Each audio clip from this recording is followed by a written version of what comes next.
Hello दोस्तों, कैसे हो आप सब। और सब बढ़िया चल रहा है।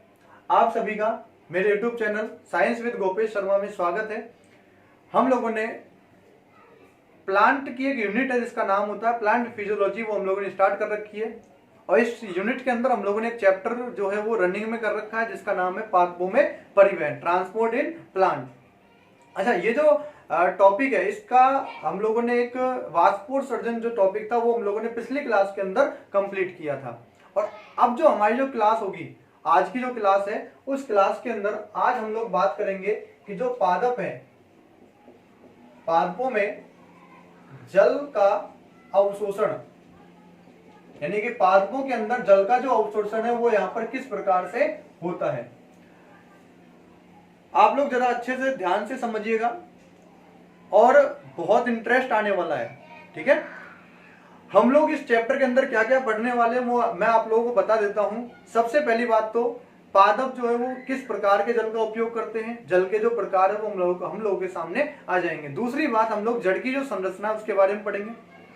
तीसरी जो टॉपिक है जो बहुत ज्यादा इंपॉर्टेंट है, आप लोगों ने नाम सुना होगा सिम्प्लास्ट और एपोप्लास्ट, जो पाथवे जो होता है, यानी कि जल का मार्ग जो होता है वो दो पथ में होता है, ठीक है, पादपों के अंदर। एक होता है सिम्प्लास्ट, दूसरा होता है एपोप्लास्ट। तो उनके बारे में आज हम हमारी क्लास को यहाँ पर समाप्त करेंगे। आइए हम लोग स्टार्ट करते हैं पादपों में जल का अवशोषण। अच्छा, जल का जो अवशोषण है, अगर हम लोग बात करें, पहली बात तो मृदा की बात आई। अच्छा, मृदा में जल का सबसे बड़ा स्रोत की अगर हम लोग बात करते हैं तो आप सबको पता है वर्षा का जल, यानी कि रेन वाटर जो होता है हमारा, वो क्या होता है, मृदा में जल का सबसे बड़ा क्या होता है, स्रोत होता है। मतलब मिट्टी के अंदर सबसे ज्यादा जो पानी है वो कहां से आता है, वर्षा से आता है। अच्छा, इस वर्षा के जल में से बहुत अमाउंट में वो जल होता है जो बह जाता है और बहकर कहां चला जाता है, बड़े बड़े जलाशयों में चला जाता है। कहां चला जाता है भाई, बड़े बड़े जलाशयों में चला जाता है। दूसरी बात, अच्छा, एक वो जल होगा जो रिस रिस कर कहां चला जाएगा, मिट्टी में चला जाएगा। कहां चला जाएगा भाई, मिट्टी में चला जाएगा। जो जल बहेगा वो जलाशयों में जाएगा। और ध्यान रखना, बहने वाले जल को हमेशा नाम दिया जाता है क्या, अपवाहित जल। क्या बोलते हैं उसे, अपवाहित जल।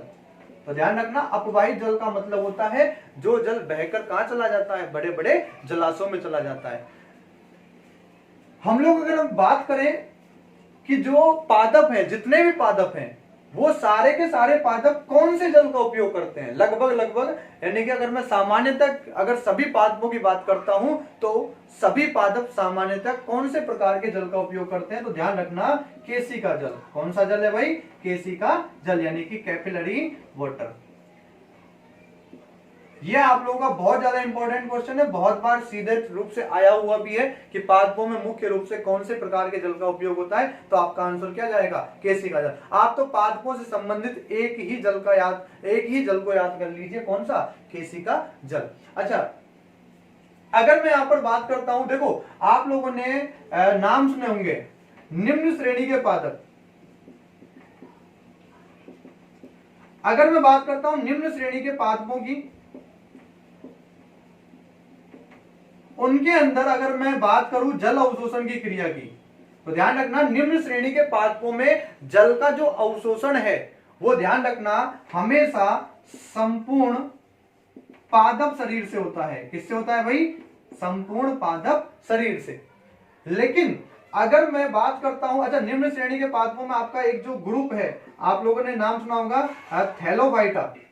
कौन सा है भाई, थैलोफाइटा वाला जो आपका ग्रुप है, ठीक है, थैलस बॉडी होती है, एल्गी भी नाम दे देते हैं। क्या बोल देते हैं भाई, एल्गी। तो ध्यान रखना, आपका जो शैवाल वाला जो ग्रुप होता है, कौन सा होता है, शैवाल वाला जो ग्रुप होता है वो कहां आएगा, थैलोफाइटा के अंतर्गत आएगा।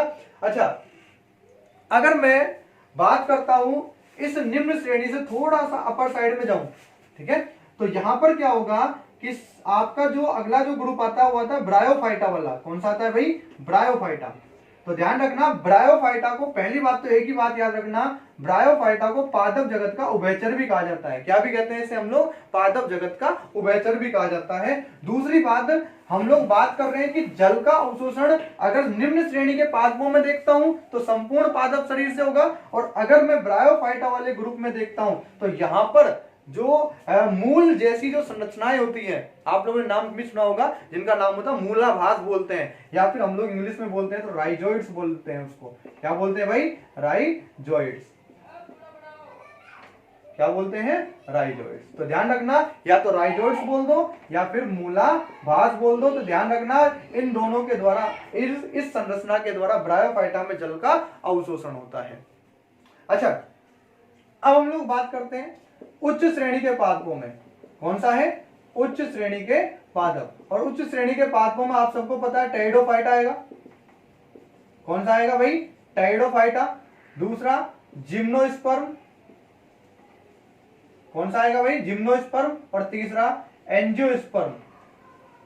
कौन सा है भाई? एंजियोस्पर्म। तो ध्यान रखना टेरिडोफाइटा, जिम्नोस्पर्म अनावृत बीजी पादप, एंजियोस्पर्म आवृत बीजी पादप। तो इनके अंदर अगर हम लोग देखें तो ध्यान रखना मूल के द्वारा तो होता है, लेकिन मूल में भी कौन सी, यानी कि रूट के द्वारा तो होता है, लेकिन रूट में भी एक स्ट्रक्चर होती है और जिसका नाम होता है रूट हेयर। क्या नाम होता है भाई? Root hair. और ध्यान रखना रूट हेयर को क्या बोलते हैं? मूल रोम, यानी कि मूल रोम के द्वारा यहाँ पर जल का क्या होता है? अवशोषण होता है। हाँ भाई, यदि अब हम लोग इस टॉपिक में आगे बढ़ते हैं तो हम लोग यहाँ पर पढ़ने वाले हैं एक आदर्श मूल की संरचना। किसकी भाई?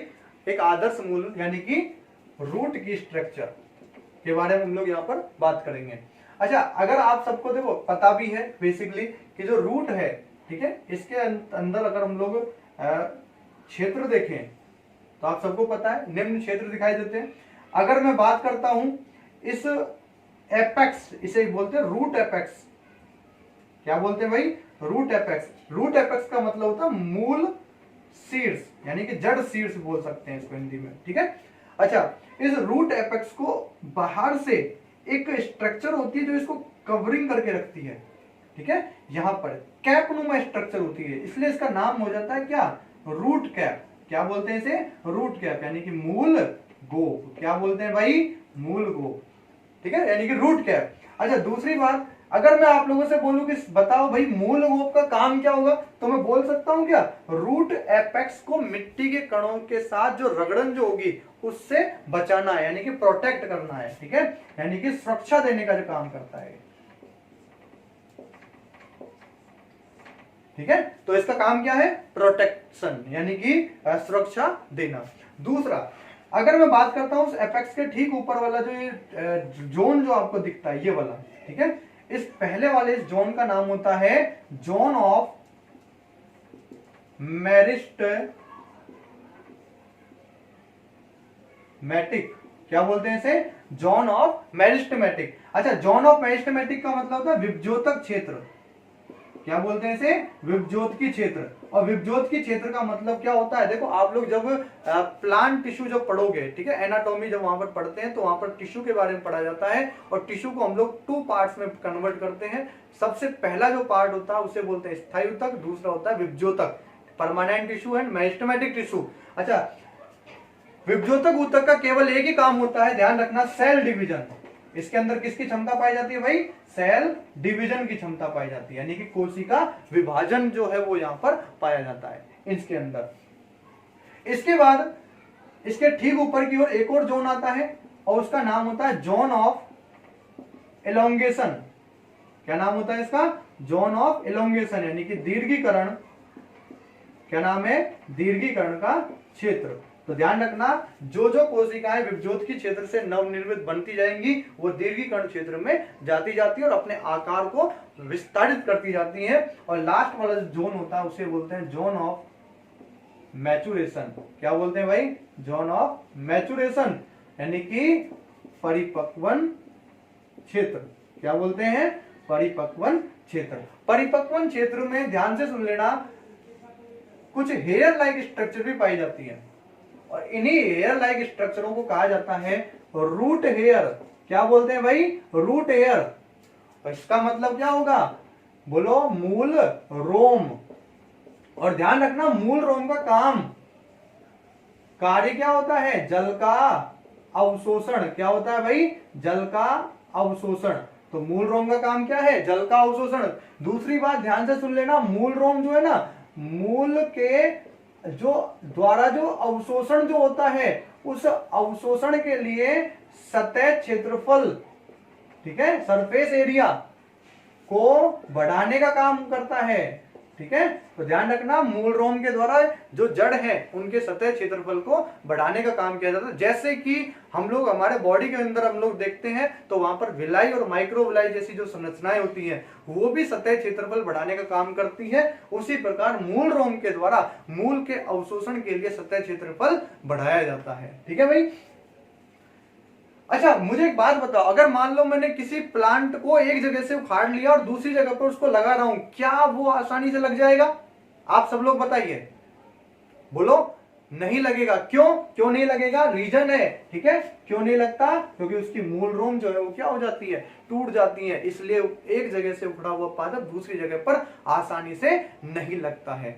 अच्छा, अगर मैं यहां पर और बात बताऊं तो ध्यान रखना, ये जो मूल रोम जो होते हैं, क्या है भाई? मूल रोम। तो ध्यान रखना, हमेशा यूनिसेलुलर होते हैं, एक कोशिकीय होते हैं।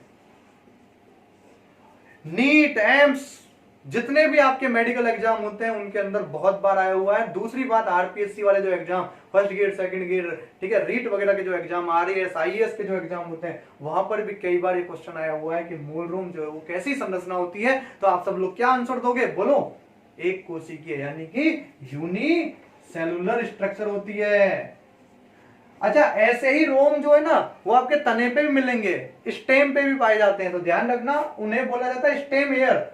ठीक है, यानी कि प्रेरोरोम। क्या बोलते हैं भाई?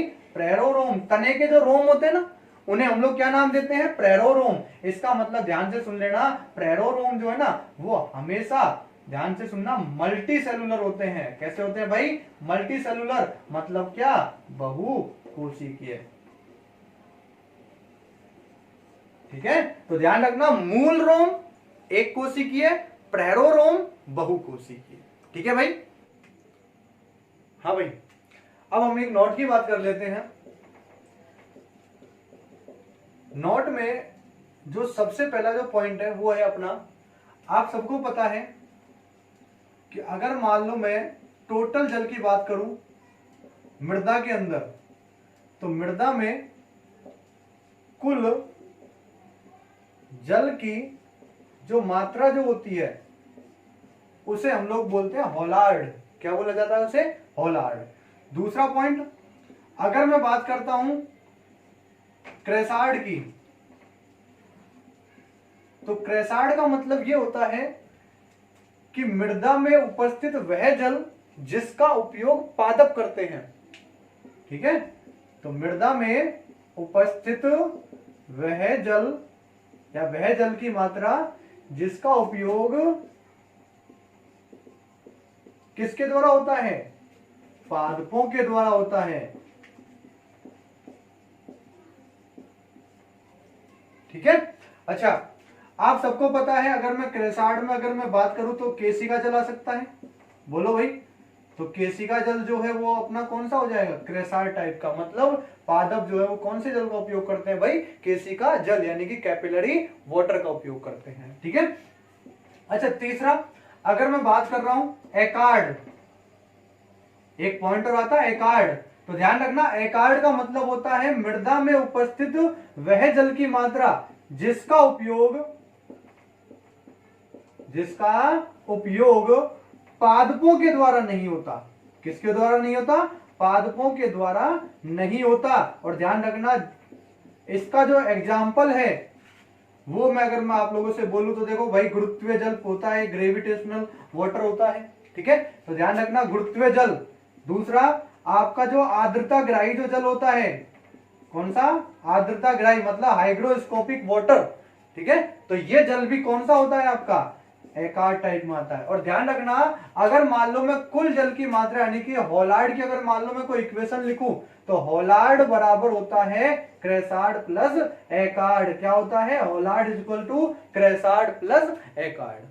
ठीक है भाई, तो ये जो आपकी जो इक्वेशन जो निकल के आई है, ये जो संबंध जो निकल गया है होलार्ड, क्रेसार्ड और एकार्ड में, तो ध्यान रखना इन तीनों को। ठीक है भाई, होलार्ड कुल जल की मात्रा है, क्रेसार्ड जिसका उपयोग पादप करते हैं, और एकार्ड जिसका उपयोग पादपों के द्वारा नहीं होता है। गुरुत्वीय जल है, आर्द्रताग्राही जल है, और भी है रासायनिक बंध जल है। ठीक है, कौन सा है? रासायनिक बंध जल, केमिकल बॉन्डिंग वाटर। ठीक है, अगर मान लो नोट नंबर 2 की बात करते हैं। ठीक है, पहला note holard is equal to chresard plus echard. अच्छा, नोट नंबर 2 जो है उसमें हम लोग क्या पढ़ेंगे? जो जल है उसके प्रकारों के बारे में पढ़ लेते हैं। तो ध्यान रखना, जल के प्रकार, मृदा में उपस्थित जल के प्रकार, टाइप्स ऑफ वाटर।